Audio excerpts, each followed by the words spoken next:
वाटतंय जुन्नर तालुक्याचा आमदार कोण होईल? मला तर वाटतं देवराम लांडे साहेबच व्हावा.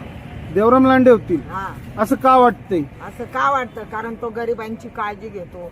आता इलेक्शनला उभा राहिला त्याच्याबद्दल काही नाही, पण पहिल्यापासून कोणावर काय अन्याय झाला काय झाला तर तो पोलीस स्टेशन पर्यंत येणार म्हणजे येणार.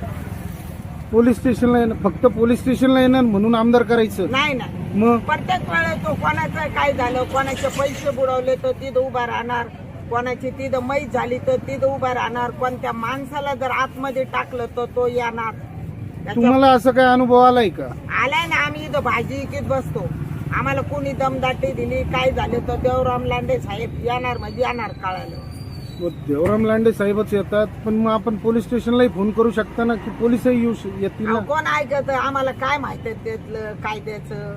आम्ही नाही शिकलेले लोक. मग त्याला आला का तो येतो आमच्यापर्यंत आणि त्यांचं ऑफिसच इथं आहे, ते ऑफिस टाकून जात नाही पुढं. तुम्ही त्यांना कधी फोन केलाय का की बाबा रात्री मला अशी अशी मदत लागतीये किंवा इथं अडचण झाली किंवा इथं भांडणं चालू आहेत, कधी फोन केलाय का? हा, मग येतात का ते तुमच्या फोन? लगेच येतात. तुम्हाला वाटतंय का ते आमदार होतील? मला तर वाटतं ते वादळच यायला पाहिजे.